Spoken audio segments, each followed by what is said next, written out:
Hello friends, स्वागत है आपका एसेंशियल्स ऑफ मेडिकल साइंस में। माय नेम इज़ मोहित और हम पिछली वीडियो में बात कर रहे थे हमारे डायफ्राम के बारे में।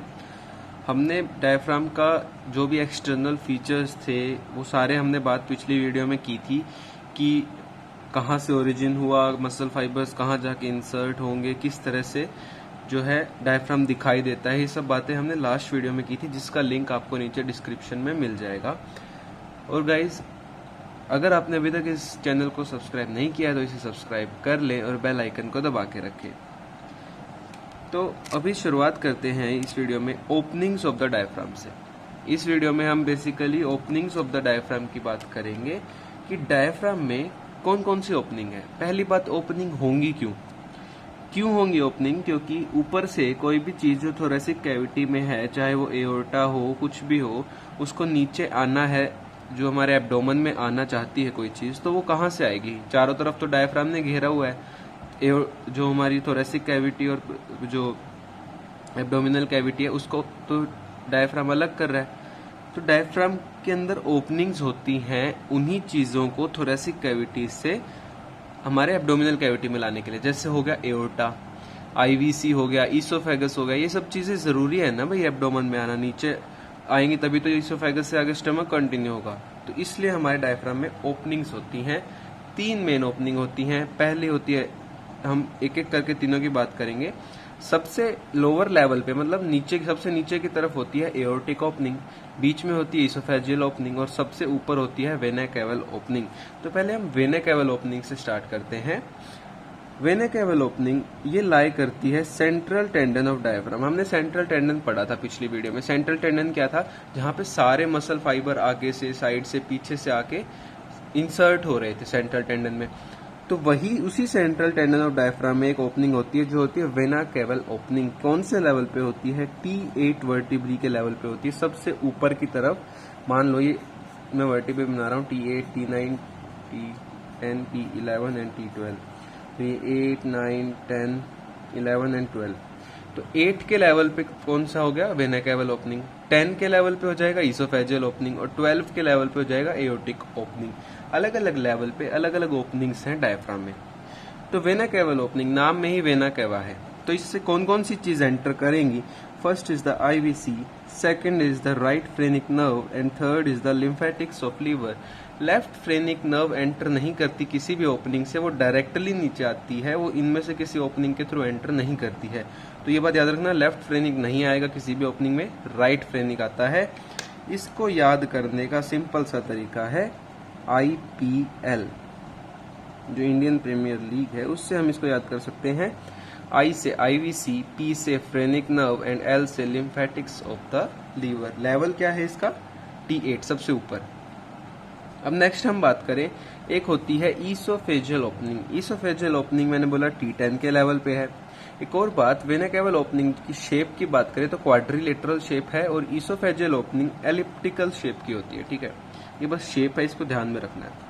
अब ईसोफेजियल ओपनिंग, नाम में ही ईसोफेजियल है, तो क्या क्या इससे पास करेगा? ईसोफेगस, साथ में वेगस नर्व्स इसके अंदर से आती हैं, राइट और लेफ्ट दोनों वेगस आएंगी। फ्रेनिक यहाँ पे सिर्फ राइट आई थी वेना कैवल ओपनिंग में, यहाँ पे वेगस आएंगी दोनों, right and left, both vagus nerves will come in the through the oesophageal opening.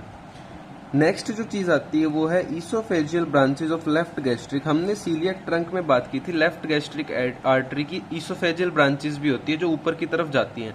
तो वो किसके थ्रू जाते हैं? वो इसी ईसोफेजियल ओपनिंग के through. Oesophageal branches of left gastric artery कुछ वेन्स के साथ जो है इसी ओपनिंग के थ्रू जाती है, ईसोफेजियल ओपनिंग के थ्रू। तो इसको याद करने का ट्रिक है ईसोफेजियल ओपनिंग को OVO। तो ओवो से हम इसको याद रख सकते हैं, OVO। O से ईसोफेगस, V से वेगस नर्व्स एंड O से oesophageal branches of left gastric artery.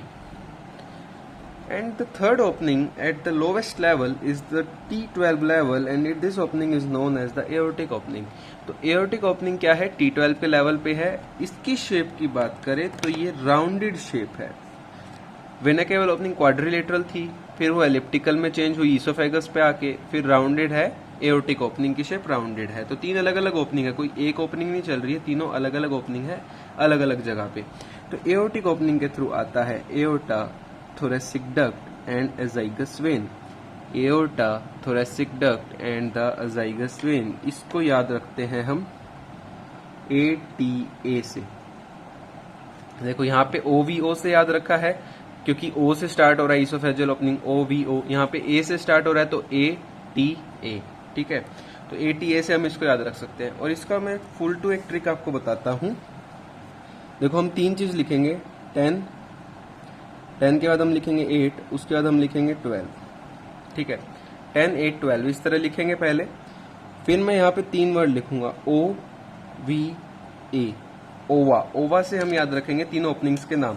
मतलब 10 के लेवल पे क्या हो रहा है, ईसोफेजियल ओपनिंग, या फिर इसको आप 100 से भी याद रख सकते हो, 10, 10 और एक 0 से क्या बन जाएगा, ईसोफेगस। 8 के लेवल पे, T8 के लेवल पे है वेना केवल ओपनिंग एंड T12 के लेवल पे है एओर्टिक ओपनिंग। तो ओवा से हम इसको याद रख सकते हैं। और इसकी जो ट्रिक मैंने फर्दर बताई थी ईसोफेजियल ओपनिंग की थी, तो वो था ओवो, इसका जो था वो था IPL एंड इसका जो था वो था ATA। तो ये इस तरीके से हम इसको याद रख सकते हैं ओपनिंग्स इन द डायफ्राम को। अब मैं एक डायग्राम के थ्रू आपको ये चीज दिखाता हूँ। यहाँ पे ये देखो, कुछ इस तरह से हमारा डायफ्राम दिखाई देता है। पूरा डायफ्राम है, इसको हम नीचे से देख रहे हैं। मैंने पिछली वीडियो में बोला था एब्डोमन में घुस के नीचे से देख रहे हैं। तो ये पीछे वाला पार्ट है, ये एंटीरियर पार्ट है, ये वाला पार्ट एंटीरियर है, ये वाला पार्ट पोस्टीरियर है, ठीक है। नीचे से देख रहे हैं। तो ये देखो आप, ये क्या है, राइट क्रस, ये हो गया लेफ्ट क्रस, ये मीडियल आर्कुएट लिगामेंट, ये lateral arcuate ligament, green colour में सेंट्रल टेंडन, और सेंट्रल टेंडन के जस्ट नीचे एक ओपनिंग है। ये कौन सी ओपनिंग है, देखो इससे ईसोफेगस जा रहा है, तो कौन सी ओपनिंग होगी, oesophageal opening at the level of T10, T10 के लेवल पे है। ये जो ओपनिंग है सेंट्रल टेंडन के अंदर, ये मैंने बोला था वेना केवल ओपनिंग, किस लेवल पे थी, T8 के लेवल पे ये वाली ओपनिंग वेना केवल ओपनिंग होगी।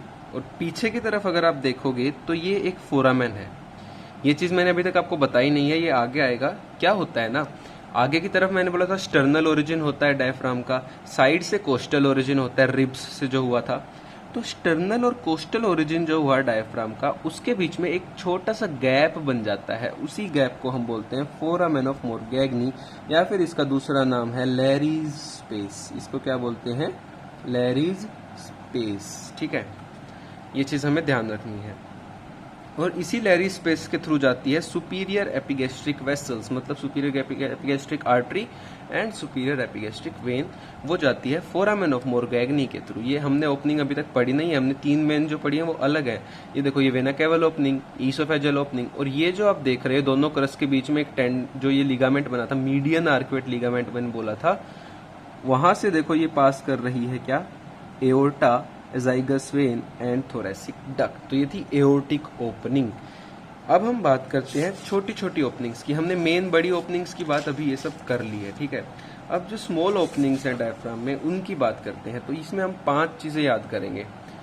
5 चीज में सबसे पहली चीज जो आती है वो ओपनिंग कहाँ पे होती है, ईच क्रस, मतलब राइट क्रस और लेफ्ट क्रस के अंदर भी ओपनिंग होती है। डायफ्राम के राइट क्रस और लेफ्ट क्रस में भी ओपनिंग होती है। जो दोनों क्रस हैं उनको कौन पियर्स करता है, greater splanchnic nerves and the lesser splanchnic nerves. ये हम पढ़ेंगे जब हम सेकेंड ईयर में हम इस चीज को पढ़ेंगे और अच्छे से, सिंपैथेटिक सिस्टम, पैरासिम्पैथेटिक सिस्टम, कि ये कहाँ से आई, ये ग्रेटर स्प्लैंक्निक, लेसर स्प्लैंक्निक। अभी बस याद रखना है, each crus is pierced by greater splanchnic nerve and lesser splanchnic nerve. तो दो नर्व्स हैं यहाँ पे, दोनों की दोनों नर्व्स हैं। लेफ्ट क्रस को एडिशनली एक चीज पियर्स करती है, वो है हेमी एजाइगस वेन। मतलब राइट क्रस और लेफ्ट क्रस को ये दोनों तो पियर्स कर ही रही हैं, ग्रेटर स्प्लैंक्निक और लेसर स्प्लैंक्निक। लेफ्ट क्रस को हेमी एजाइगस वेन भी पियर्स करती है, ठीक है। ये हेमी एजाइगस है, एजाइगस वेन आई थी एओर्टिक ओपनिंग के थ्रू, ठीक है। अब नेक्स्ट है मीडियल आर्कुएट लिगामेंट। तो मीडियल आर्कुएट लिगामेंट के पीछे से क्या आता है, sympathetic chain. Just behind the medial arcuate ligament, sympathetic chain enters the abdomen. Sympathetic chain जो है, जो पूरा सिंपैथेटिक सिस्टम को संभालती है, वो कहाँ से आती है, मीडियल आर्कुएट लिगामेंट के पीछे से एंटर करती है एब्डोमेन में। लेटरल आर्कुएट लिगामेंट के पीछे से क्या आता है, सब कोस्टल नर्व्स एंड वेसल्स। सब कोस्टल नर्व मतलब T12 नर्व, T12 को हम सब कोस्टल नर्व कहते हैं, T12। तो T12 जो नर्व है इंटरकोस्टल नहीं बोलते इसको हम सब कोस्टल बोलते हैं, क्योंकि ये इंटरकोस्टल स्पेस में नहीं आती, 12th रिब के जस्ट नीचे प्रेजेंट होती है, तो इसको हम बोलते हैं सब कोस्टल नर्व। तो ये एंटर करती है एब्डोमेन में behind the lateral arcuate ligament, तो सब कोस्टल नर्व्स एंड वेसल्स, ठीक है। ये लेटरल आर्कुएट लिगामेंट के पीछे से आ गया।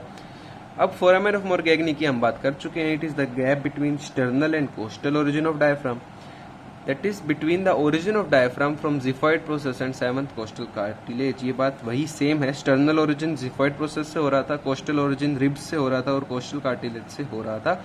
उसके बीच में एक गैप है, फोरामेन ऑफ मोरगैग्नी या फिर लैरीज स्पेस। अब इस फोरामेन के थ्रू मैंने अभी डायग्राम में भी दिखाया था, क्या पास करता है, superior epigastric vessels and some lymphatics. Superior epigastric vessels आपने अगर पढ़ा हो एब्डोमेन में, ऊपर से आ रही है सुपीरियर एपिगैस्ट्रिक वेसल, नीचे से आ रही है इंफीरियर एपिगैस्ट्रिक वेसल, दोनों में एनास्टोमोसिस होता है, जिसको हम पोर्टोकैवल एनास्टोमोसिस भी बोलते हैं। ये चीज हम बाद में पढ़ेंगे, पोर्टोकैवल एनास्टोमोसिस पूरा। अभी बस ये चीज याद रखनी है कि सुपीरियर एपिगैस्ट्रिक वेसल्स और कुछ लिम्फेटिक्स फोरामेन ऑफ मोरगैग्नी के थ्रू एब्डोमेन में एंटर करते हैं। अब एक लास्ट जो छोटी ओपनिंग बची है वो है मस्कुलोफ्रेनिक वेसल्स।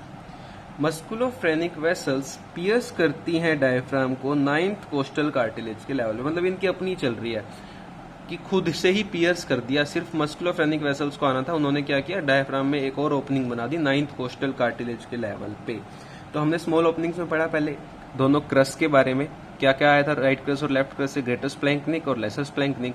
लेफ्ट क्रस से एक और चीज आई थी, hemiazygos vein. Medial arcuate ligament के पीछे से आया sympathetic chain. Lateral arcuate ligament के पीछे से आया subcostal nerves and vessels. Foramen of Morgagni के थ्रू आया superior epigastric vessels and musculophrenic vessels आई 9th कोस्टल कार्टिलेज के लेवल पे। डायग्राम में भी मैंने ये चीज आपको दिखाई थी, देखो ये पीछे फोरामेन ऑफ मोरगैग्नी दिखाया था, इसमें एक ब्लू डॉट है, एक रेड डॉट है, मतलब क्या दिखा रहा है कि सुपीरियर एपिगैस्ट्रिक आर्टरी और सुपीरियर एपिगैस्ट्रिक वेन दिखा रहा है। अब दोनों क्रस में दो येलो डॉट आपको दिख रहे हैं, ये येलो डॉट क्या है, एक ग्रेटर स्प्लैंक्निक नर्व, एक lesser splanchnic nerve. Medial arcuate ligament के पीछे से जो आ रही है ये सिंपैथेटिक चेन, और लेटरल आर्कुएट लिगामेंट के पीछे से आ रही है सबकोस्टल नर्व्स एंड वेसल्स, ठीक है। तो ये हमने बात कर ली इसकी ओपनिंग्स की। अब हम बात करते हैं इसकी रिलेशंस की। अब डायफ्राम के रिलेशंस की हम बात करें तो ये चीज आपको पहले से ही आती है, सब कुछ खुद का दिमाग लगाना है। डायफ्राम के ऊपर क्या प्रेजेंट है, डायफ्राम के ऊपर लंग्स प्रेजेंट है, लंग्स की कवरिंग क्या है, प्लूरा। डायफ्राम के ऊपर एक और चीज प्रेजेंट है, हर्ट, हर्ट की कवरिंग क्या है, पेरिकार्डियम। तो सुपीरियरली डायफ्राम का रिलेशन है pleura and lungs and the pericardium, दो रिलेशन हो गए। इंफीरियरली अब बात करते हैं। इंफीरियरली तो सब कुछ आ गया, जो जो चीज एब्डोमेन में प्रेजेंट है वो सब इसके इंफीरियर रिलेशन में आएगी, जैसे पेरिटोनियम, जैसे लीवर, जैसे फंडस ऑफ स्टमक। मैंने बोला था राइट डोम के नीचे लीवर होता है, लेफ्ट डोम ऑफ डायफ्राम के नीचे फंडस ऑफ स्टमक होता है। उसके अलावा लेफ्ट साइड में स्प्लीन भी है, दोनों तरफ किडनी भी है और किडनी के ऊपर सुप्रारीनल ग्लैंड भी है।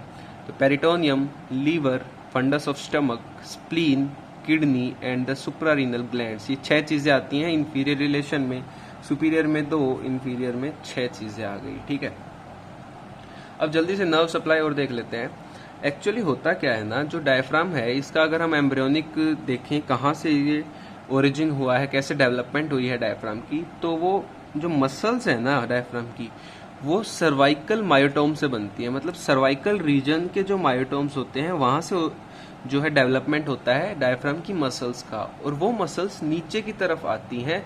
तो जब वो नीचे आती है मसल्स, उसके साथ साथ वहां से एक नर्व भी नीचे आती है जिसका नाम है फ्रेनिक नर्व। तो motor supply of diaphragm is because of the phrenic nerve. तो मोटर सप्लाई कौन कर रहा है, फ्रेनिक नर्व, जिसकी रूट वैल्यू है ventral Ramai of C3, C4, C5, ये हम ब्रेकियल प्लेक्सस में पढ़ चुके हैं। Muscles of diaphragm develops from the cervical myotomes. Soon it descends and phrenic nerve follows it. ये मैंने अभी आपको बता दिया। सेंसरी सप्लाई की बात करें, सेंसेशन कौन लेके जाएगा, तो फ्रेनिक नर्व सेंसेशन लेके भी जाती है सेंट्रल पार्ट से। तो सेंट्रल पार्ट की सेंसेशन कौन लेके जा रहा है, फ्रेनिक नर्व, और पेरिफेरल पार्ट की सेंसेशन कौन लेके जा रहा है, T6 से लेके T12 तक जो नर्व्स हैं वो सेंसरी है पेरिफेरल पार्ट के लिए, और फ्रेनिक नर्व सेंसरी है सेंट्रल पार्ट के लिए। तो ये हमने बात कर ली हमारे डायफ्राम की नर्व सप्लाई वगैरह की। अगली वीडियो में हम इसकी हर्निया के बारे में पढ़ेंगे। तो गाइज अगर आपको वीडियो अच्छी लगे तो प्लीज़ लाइक करना और ज़्यादा से ज़्यादा शेयर कर देना और इस चैनल को सब्सक्राइब ज़रूर कर देना। Thank you so much.